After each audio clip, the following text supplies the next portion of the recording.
how do we have the grit to break through barriers and unstick our minds? That is the topic that we're going to address today on Flourish-Meant. I'm your host, Tina Yeager. Flourish-Meant is sponsored by Access More. Today, I have a learned and brilliant and very experienced guest. Her name is Mimika Cooney. She's a certified John Maxwell coach and consultant. She's equipped also with advanced training in behavioral analysis and brain science. She's also a 25-year entrepreneur, the author of 10 published books, and a 10-year veteran podcast host of the Mimika TV show. So welcome, Mimika. I am so honored to have you on this podcast. As you know, you have plenty of other accolades I could have listed here, but I had to keep it short. However, I am fascinated about this topic of how to deal with your mindset through brain science and faith at the same time. In this second portion of our conversation with amazing thought leader and coach and author Mimika Cooney, we're going to dive into some practical steps that people can take responsibility for their lives with and can begin to move from a stuck state where things are the same and they won't move forward, where they feel defensive and they're digging themselves into a hole in their lives, toward God's best for them. So how is it that you can identify this and get to a starting position? Because if you're running any race or taking any journey, you need to get to that starting point where you're ready to move forward. How do people do that? Definitely. Well, the best place to start when you're feeling stuck is to be aware that you're stuck. Sometimes it takes us, and I was the same. I'll be the first to admit, for years, I was in denial. I didn't want to deal with the issues. I could see some of the signs, and I always like to equate it to driving down the road, right? You could drive at 100 miles an hour on the highway, but you are going to get in trouble. Either you're going to crash and burn or get pulled over, and something is going to happen. But we often take for granted that there are signs. There are signs like slow down sign. There's a speed limit sign. There are signs that appear that often show themselves, but if we aren't being willing and open to seeing them, we're going to just keep going on the path. And that's why I feel like awareness is the number one key in understanding, if you want to fix something, is to be objective. And I like to think of it like being having eagle eye vision, because if you think of the difference between chickens and eagles, I talk about this in my book. My friends always laugh at me, but it's so true. Chickens are always in the coop and they're looking down at the ground, scratching for little bits of seed that gets thrown their way. They can't see the bigger picture. But an eagle gets high above the issues, can see perspective, has vision for what's further along down the line, and is very picky about what he goes for. And I think we need that perspective and removing ourselves and the emotion from where we are right now and just being willing and open and being teachable. That whole being teachable spirits is like, okay, God, what do we need to learn today?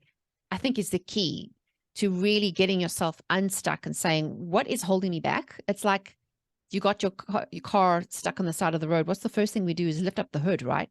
We need to see what's going on. Is it electrical? Are we out of gas? Is it a tire issue? Like, what is it? Start to investigate. Because once we know what the problem is, then we can fix the problem. If we don't know we have a problem, we have a huge problem. So once someone identifies that they've been stuck and they get out of that place of denial and are ready to move forward, what are some of those science-based and faith-based techniques that they can apply in order to start moving toward their best life? Definitely. Well, one of the best things I always love to advise people is when something has to change and you're willing to put in the work, is to start documenting where you are right now. And a really useful tip is journaling. Like a lot of us take it for granted, like, we're so used to typing things on our computer and our phone. There is a very important part that happens in the brain when you actually take pen to paper, because you're slowing your brain down. And again, awareness is key, right? So if you can write down your thoughts, your feelings, and allow yourself to process that, and don't worry about anybody reading it. It's like really this is for you, between you and God, and to think, what am I thinking? What am I feeling?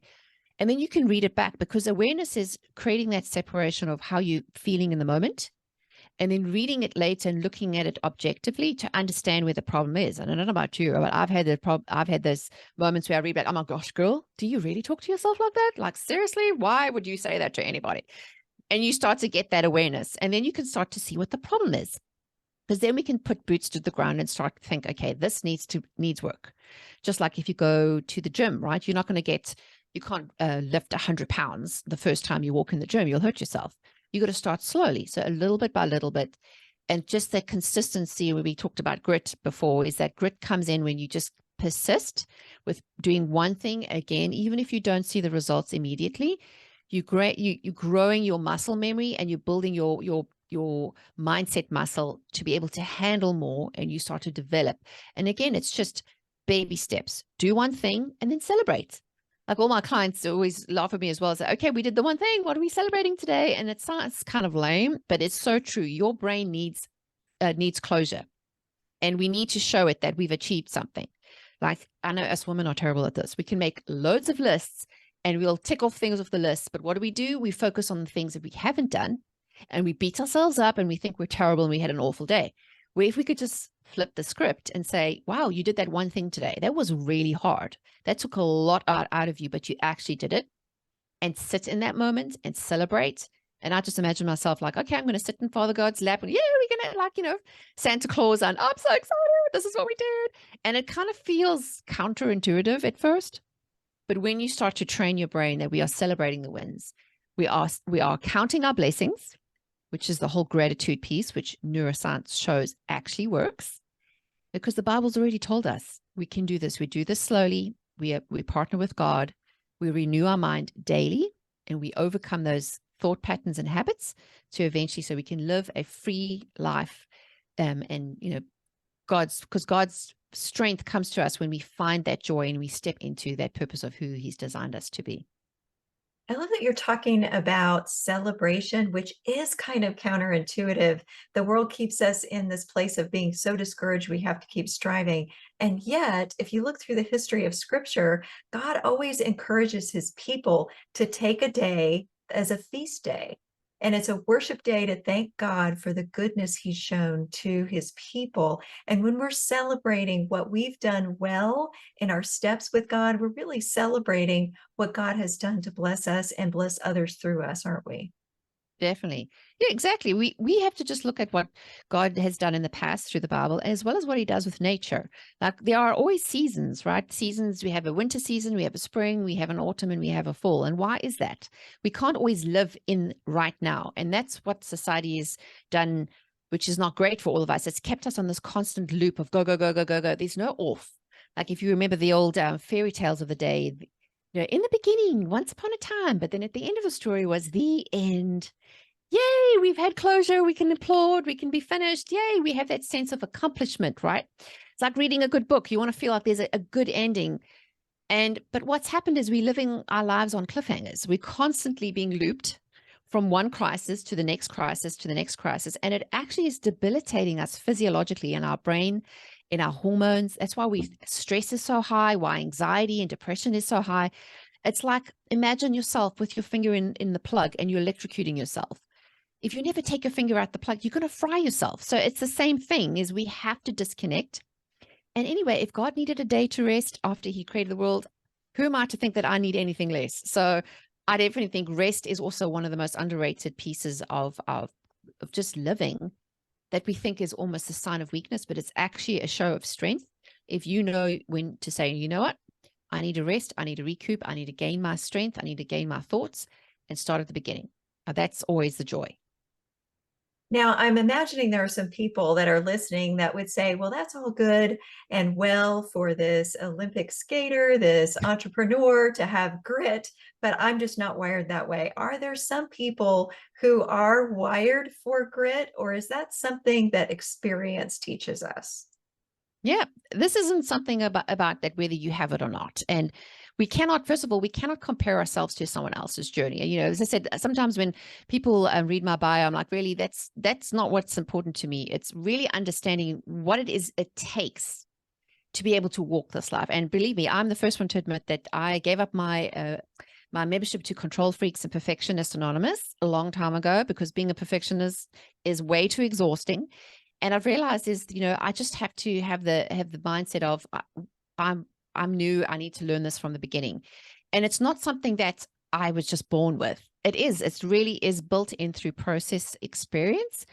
And really getting that spiritual and emotional development and growing with God to teach you these things. Because it's like learning any skill in life, whether it's learning to drive, and in my case, learning to figure skate. I never learned to skate until I was 32. I never did it as a child. So don't think I'm some Tara Lipinski that started young. I had to learn this from scratch. And here's the thing is us adults overthink everything. And when you're learning something or unlearning something, it's twice as much effort, because you have to unlearn your old habits, right? You have to break those old habits, and you have to then rewire your brain to do new habits. So it's taken me 12 years to learn these skills, and I have fallen many, many times. I've, hurt myself many, many times, but I just keep getting up and keep trying because I know tomorrow's another day. And I think if we just embrace that, it's like, oh, she's so lucky, or he's so lucky, he must be more favored. God doesn't play favorites. He gives us all the same opportunities. It's up to us and our free will to step up and say, am I willing to do the work? Am I willing to raise my hand and say, okay, God, pick me. I will do this. It does mean that you are going to go through hard things, but I would rather do hard things and have the reward at the end than live with a lifetime of regrets and unfulfilled promises and unused gifts and talents. So that's just my viewpoint. So when we are facing those discouragements, those hard places, what are some things that we can hang on to develop grit, to persevere, and to have the faith to get through them? Well, that's a great question. So one of the things we need to do is train our brain that it can be possible. There's the concept of possibility thinking that I love to talk about, is that we need to know and think, and this is what visioneering or having a vision of the future is important. Like God says in the Bible, write down the vision and make it plain so that anyone can run with it. And why that's important is, even though in the moment you might be feeling like you're stuck, or you don't see the wood for the trees, having a vision of where you want to be helps to pull you forward. It's that whole essence of faith, right? And hope. Like faith is without seeing. We're believing in something we don't necessarily see. There isn't a tangible example of it. And it takes a lot of faith to believe in something that hasn't proven itself. But even more so is, what do you believe about God? Is he true? And if you feel like God has abandoned you and he's not listening, that's why I feel journaling is important. Go back and reread what he wrote before, because God has been faithful. I bet you he's answered so many questions and so many prayers before, but we get so self-absorbed in the moment, we forget about the past. So a good point is, go back and revise and remind yourself of the promises that have been fulfilled while you're waiting for the promises to be fulfilled. But don't get stuck and bogged down in them now, because everything will change. Tomorrow will be another day.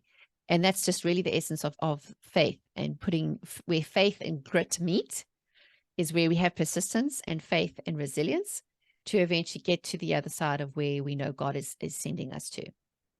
Are there any final thoughts or tips that you would like to leave with the audience about how to get that grit to break barriers and unstick their minds? Great question. Well, the best place I would say, and if I would leave you with a takeaway tip, is to really believe that it's possible, and to believe that you can change. You are not stuck with the brain or the life or the body that you have. There are ways, if you are determined enough to want to change, because here's the thing, God will never interfere with your free will. He can give you opportunities. He can present doors of opportunity. But if you are not willing to step through, there's nothing much he can do. That's one thing he doesn't do in life. And then we sometimes look and say, God, well, why don't you fix this or help that person? Because if they don't come in agreement with God, he doesn't have the authority to do it. So we first have to relent and give ourselves in complete surrender to the Lord and say, okay, Lord, I give up. I can't do this myself. I want to align with your purpose. Show me what I need to work on. Take me through the process I need to go through, even though it might be hard and it might be painful. I'm willing to trust you to the end by having the vision of the future, because you've planted those seeds of hope within me. All I need to do in my job is just to water them and just to stay faithful. Thank you so much for coming on the show to discuss this brilliant and very critical topic. And I hope that all of you listening were inspired and encouraged. Mimika, can you share how people can get connected with you and your resources and your new book? So if they want to know more, which I'm sure they do, they can get it from your website and the other places they can connect with you. Definitely. Well, the best place to connect with me is online on my website, which is mimikacooney.com. It's MIMIKA COONEY.com. And I have a lot of great resources there, some articles I've written. I have a free download. You can get 8 tips to supercharge your mindset. And links to my books are also on there. You can pre-order them. And I have the other ones that are also coming up at the end of the year. And the best place to get all the information that I share about is I have a YouTube channel, Mimika TV. Come and subscribe and let me know your comments and ahas. I'd love to hear what you find useful today. Subscribe to my email list. I send weekly emails of encouragement and great inspirational contents. And then if you want to connect with me on social, I'm everywhere at Mimika Cooney. And one of my favorite places is Instagram and YouTube. So I look forward to connecting with you there. I hope that all of you listening and watching were inspired to find your own grit and unstick your minds. And of course, I also hope that you come back for the next episode of Flourish-Meant.